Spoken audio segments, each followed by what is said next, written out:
മോളെ വളർത്തുന്നത് ആൺകൊച്ചുങ്ങളെ പോലെയാ. ആൺകൊച്ചുങ്ങളെ പോലെ എന്ത് 10-12 വയസ്സായേ ഉള്ളൂ. അവളുടെ നക്കിന്റെ നീളം വളർത്തു ദോഷം അല്ലാതെന്ത്.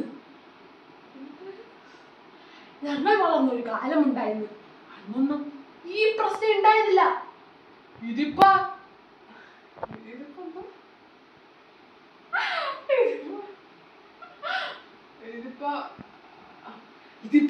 ആൾക്കാരൊക്കെ പറഞ്ഞു നടക്ക.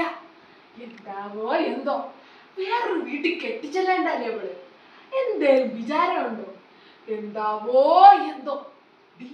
അവളെ കണ്ടോ? കോളേജിലെ റാണിയാണെന്ന വിചാരം. അവളുടെ സ്വഭാവം ഇവിടെ എല്ലാവർക്കും അറിയാം. പിന്നെ വേറൊരു കാര്യം, കോളേജ് 2, നാട്ടിൽ 2, അങ്ങനെ മൊത്തത്തിൽ 4 ആളില്ലെങ്കിൽ അവൾക്ക്.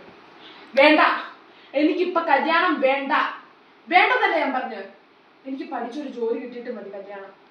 എനിക്ക് അതുവരെ ഒന്നും വേണ്ട. മോളെ എത്ര കാലമായിട്ട് ഞങ്ങൾ പറയുക.